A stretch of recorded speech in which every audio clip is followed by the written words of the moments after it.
میں نے اپنے گاؤں کی خدمت شروع کر دی۔ اس کے بعد 2001 میں مشرف کے دور میں جو پہلا ناظم کا الیکشن ہوا، اس دور میں میں نے نیب ناظم کا الیکشن لڑا، اللہ پاک نے مجھے کامیاب کیا۔ پھر 2005 میں میں نے نیب ناظم کا الیکشن لڑا، میرے ساتھ بابا محمد افضل صاحب ناظم تھے۔ اس کے بعد 2015 میں میں نے چیئرمین کا الیکشن لڑا، اور اللہ کے فضل و کرم سے میں نے 3 الیکشن مسلسل ون کیے اور ہمیشہ عوام کی خدمت کی اور مثبت کردار ادا کیا۔ جی سر، آپ اپنی یونین کونسل کے ترقیاتی کاموں کے بارے میں کیا بتانا چاہیں گے؟ جو یونین کونسل کے بارے میں، ایک تو ہمیں مکانہ فنڈ 2.25 سال کے لگ بھگ ہم چیئرمین رہے ہیں۔ اس کے بعد پی ٹی اے کی گورنمنٹ آئی، اس نے چیئرمین معزول کر دی، تو ہمیں ماہانہ 3 لاکھ روپے آتے تھے اپنے یو سی میں، جس میں دفتر کے اخراجات، اپنے ملازمین کی تنخواہیں اور دوسرے جو دفتری اخراجات ہوتے وہ ہوتے تھے۔ اسی 3 لاکھ میں میں نے الحمدللہ اپنی یو سی میں 180 پلیاں بنائیں، 10,000 فٹ ری سولنگ کیا، تقریباً 10,000 فٹ نالی بنائی۔ یہ تو تھے ترقیاتی کام۔ اس کے علاوہ میری یونین کونسل میں ہر سال میں 2 پروگرام کرتا رہا۔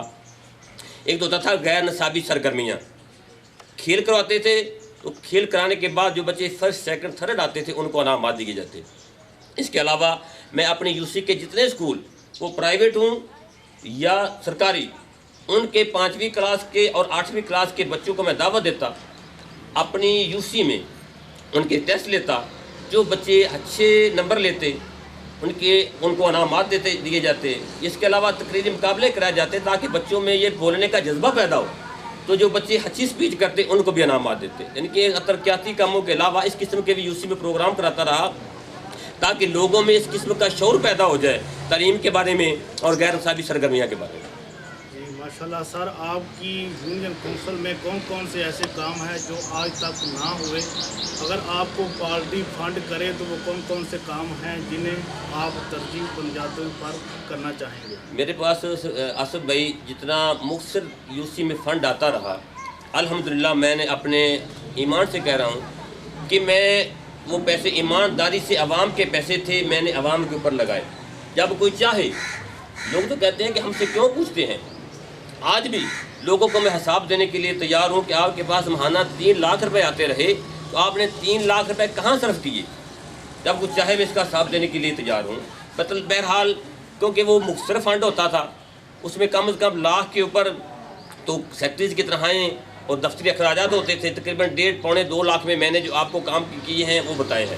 اس کے علاوہ بھی ہمارے جو سردار صاحبان ہیں انہوں نے ہمارے علاقے میں سڑکیں بنوائیں، سولنگ لگوائے، پی سی کے کام کروائے۔ وہ تو کام ہے M N A M P A کے، لیکن میرے مخصوص فنڈ میں جو میں کام کرا سکا وہ میں نے عوام کو آگاہ کر دیا۔ آپ کی ساتھ جی چیئرمین صاحب، میرا آپ سے آخری سوال ہے کہ سر آپ کی یونین کونسل میں کون کون سے ایسے کام ہیں جو آج تک نہ ہوئے، اور اگر آپ کو پارٹی فنڈ کرے تو وہ کون کون سے کام ہیں جنہیں آپ ترجیح بنیادوں پر کرنا چاہیں گے؟ آصف بھائی، میں نے آپ کے پروگرام کی وساطت سے عوام کو آگاہ کیا کہ جو میرے یونین کونسل میں مخصوص فنڈ آتے تھے اس فنڈ میں نے کیا کیا، جو میں الحمدللہ کر سکتا تھا وہ میں نے کیا۔ اب بھی جب عوام چاہے مجھ سے حساب دے لگتی ہے، حساب دے سکتی ہے، کیونکہ عوام کا پیسہ ہمارے پاس امانت ہے، اس کا حساب دینے کے ہم عوام کو پابند ہیں کہ آپ کے پاس 3 لاکھ آتے رہے، آپ نے کہاں یوز کیے، کیا اس کا مس یوز تو نہیں کیا؟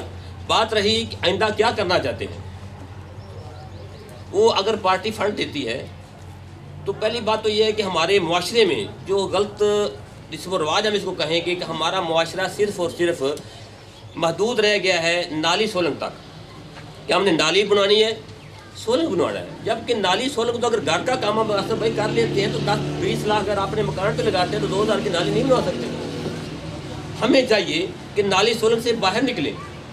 جس بھی قوم نے ترقی کی ہے اس نے ہمیشہ صحت اور تعلیم کے میدان میں کام کیا ہے تو ترقی کی ہے۔ میں چاہتا ہوں میرا پارٹی مجھے فنڈ دے، جب ایسا موقع مجھے ملے تو میرا جو RSC حلہ ہے اس کو اپ گریڈ کراؤں، اور جو ہمارا حلہ ہے اس میں کم از کم بوائز اینڈ گرلز کے کالجز ہونے چاہیے، کیونکہ بہت زیادہ علاقہ ہمارے ریلیٹڈ حلے سے جس کی طرف ہمارا کوئی بھی MNA خواہ وہ نون لیگ کا ہے یا PTI کا ہے وہ توجہ نہیں دے رہا کہ علاقے کے سے کتنے گاؤں منسلک ہیں اور ان کی تعلیم کے لیے کتنے کالجز ضروری ہیں.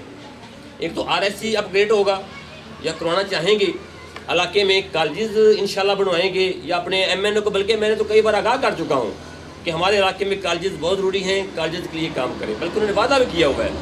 اللہ کرے کہ ہمارے علاقے میں کالجز بن جائیں. اس کے بعد علاقے میں کیونکہ صحت بہت ضروری ہے تو صحت کے لیے تفریحی پارک کا ہونا ضروری ہے. اگر اللہ پاک موقع دے یا کوئی میرے پاس ایسے فنڈ آ جائیں یا ہماری پارٹی فنڈ دے دے تو انشاءاللہ میں علاقے کے لیے اپنے UC کے لیے ایک تفریحی پارک بنانا چاہتا ہوں تاکہ لوگ اس میں آ کے سیر کریں اور اپنی صحت کو بحال کر سکیں. اس کے بعد تعلیم کے ساتھ ساتھ غیر نصابی سرگرمیاں بہت ضروری ہیں. غیر نصابی سرگرمیوں کے لیے میدان کا ہونا ضروری ہے. میری UC میں کوئی ایسا گاؤں نہیں ہے کہ جس میں کھیل کا میدان ہو. میں اپنے MNA سے اور MPA سے کئی بار یہ گزارش کر چکا ہوں کہ ہمارے علاقے میں کھیل کے لیے ایک ایسا میدان فراہم کریں تاکہ بچے ادھر آ کے اپنی غیر نصابی سرگرمیاں پر کام کریں اور کھیلیں. دیکھیں یہ مشرف صاحب ہمارے علاقے کے آدمی, انہوں نے پریکٹس کی ہے, کھیلنے تو آپ پاکستان کا نام روشن کر رہے ہیں بلکہ ہمارے علاقے کا نام روشن کر رہے ہیں.